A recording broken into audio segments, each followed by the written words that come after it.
ভাই, এই বোন বলছে যে যদি আপনি এই শেষ প্রশ্নের জবাব দেন তিনি শাহাদা পাঠ করবেন।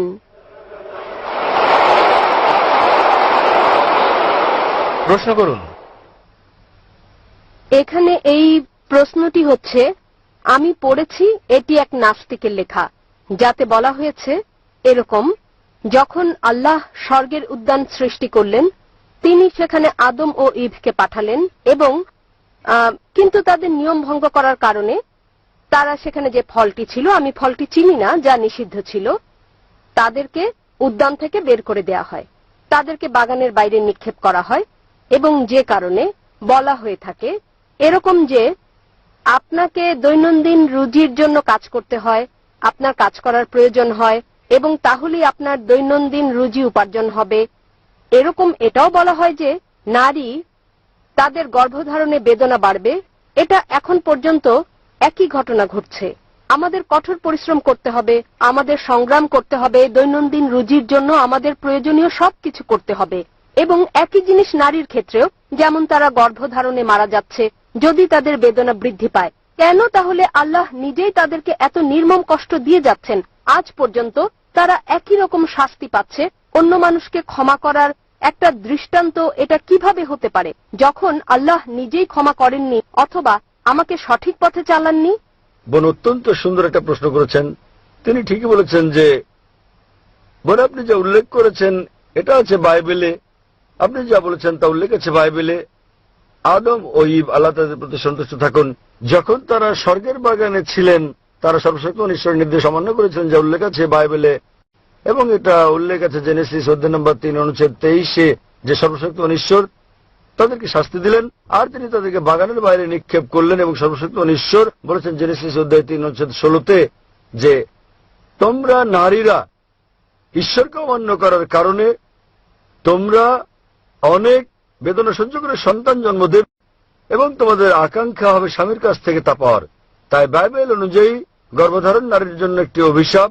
এখানে যার উদ্ধৃতি আপনি দিচ্ছেন তা হচ্ছে বাইবেল, এবং আমি আপনার সঙ্গে একমত যে কি করে ঈশ্বর ক্ষমা না করে পারেন। খ্রিস্ট ধর্মে সম্পূর্ণ দোষ বাইবেলে দেওয়া হচ্ছে নারীর উপর। ইভ ইভ ইভ আল্লাহ তার উপর সন্তুষ্ট থাকুন। আপনি পড়ে দেখবেন কোরআন এমন একটি জায়গাও নেই কোরআনে যেখানে দোষ কেবল ইভের উপরে দেওয়া হয়েছে। আদম ও ইভ উভয়কে সমানভাবে দোষী করা হয়েছে। আল্লাহ তাদের উপর সন্তুষ্ট থাকুন। যদি আপনি পড়েন কোরআন, এটা উল্লেখ আছে সূরা আরাফে অধ্যায় নম্বর 7 আয়াত নম্বর 19 থেকে 27 যে আদম ও ইভ আল্লাহ তাদের উপর সন্তুষ্ট থাকুন, তারা উভয়ই তারা ঈশ্বরকে অমান্য করেন, তারা উভয়ই অনুতপ্ত হন এবং উভয়কে ক্ষমা করা হয়েছে, তাদের সমানভাবে দোষারোপ করা হয়েছে। এমন একটি আয়াত নেই কোরআনে যেখানে কেবল ইভের উপর দোষ দেওয়া হয়েছে।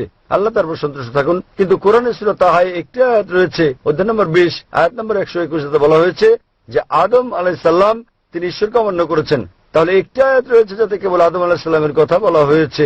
তবে মোটের উপর যদি ভালো করে দেখেন কোরআন উভয়কে দোষারোপ করে, আদম এবং ইভ তারা উভয়ই আল্লাহ তাদের উপর সন্তুষ্ট থাকুন। বাইবেলে দোষ দেওয়া হয়েছে কেবলমাত্র নারীকে, আর সে কারণেই সর্বশক্তিমান ঈশ্বর বলেছেন তোমরা বহন করবে সন্তান বেদনা সহ্য করে এবং তোমাদের আকাঙ্ক্ষা থাকবে সেটা স্বামীর কাছ থেকে। তো বাইবেল অনুযায়ী গর্ভধারণ একটা অভিশাপ, কিন্তু যদি আপনি কোরআন পড়েন গর্ভধারণ অভিশাপ নয়, গর্ভধারণ নারীর মর্যাদা বৃদ্ধি করে। আল্লাহ কোরআনে বলেছেন সূরা নিসা অধ্যায় নম্বর 4 আয়াত নম্বর 1 সে নারীকে সম্মান করো যে তোমাকে গর্ভধারণ করেছে।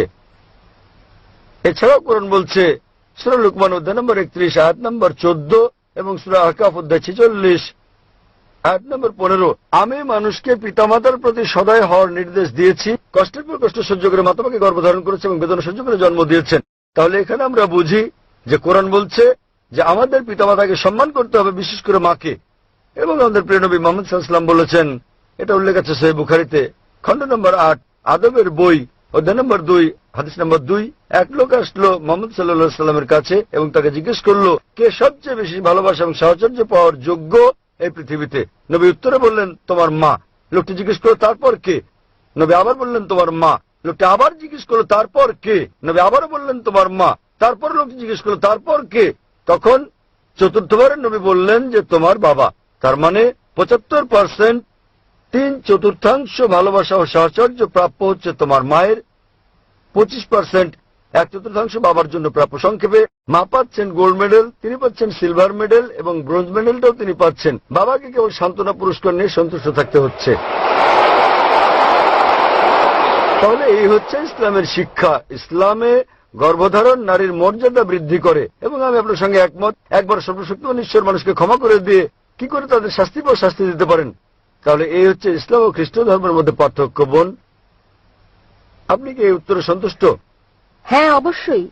তাহলে আপনি কি এখন ইসলাম গ্রহণ করতে চান? হ্যাঁ। আপনি কি বিশ্বাস করেন ঈশ্বর হচ্ছেন একজন? হ্যাঁ, বিশ্বাস করি। আপনি কি বিশ্বাস করেন যীশু খ্রিস্ট হলেন ঈশ্বর? না। আপনি কি বিশ্বাস করেন নবী মোহাম্মদ সাল্লাল্লাহু আলাইহি সাল্লাম সর্বশেষ ও চূড়ান্ত পয়গম্বর? হ্যাঁ, করি। কেউ কেউ আপনাকে ইসলাম ধর্ম গ্রহণ করতে বাধ্য করছে? না। আপনি স্বেচ্ছায় গ্রহণ করছেন ইসলাম? হ্যাঁ। নিজের মতে ইসলাম গ্রহণ করছেন আপনি? হ্যাঁ। কেউ আপনাকে ঘুষ টুস দিচ্ছে? না। ইনশাআল্লাহ আমি আরবিতে বলবো, আপনি আমার শুনে শুনে বলবেন। ওকে। আশহাদু আশহাদু আল্লাহ আল্লাহ ইলাহা ইলাহা ইল্লাল্লাহ ইল্লাল্লাহ ওয়া আশহাদু ওয়া আশহাদু আন্না আন্না মুহাম্মাদান মুহাম্মাদান আবদুহু আবদুহু ওয়া রাসূলুহু। ওয়া রাসূলুহু। আমি সাক্ষ্য দিচ্ছি,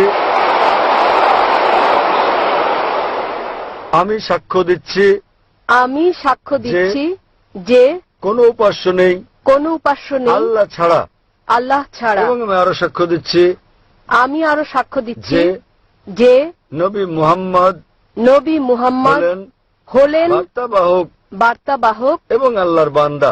এবং আল্লাহর বান্দা। মাশাআল্লাহ, আপনি এখন মুসলিম, এবং আমি আল্লাহর কাছে দোয়া করি আল্লাহ যেন আপনাকে পথ দেখান এবং আপনার পরিবারের সদস্যদের পথ দেখাতে সাহায্য করেন। এই দুনিয়া আপনাকে উত্তম জীবন দান করেন এবং একই রকম পরকালও, এবং ইনশাআল্লাহ আপনাকে জান্নাত দান করুন।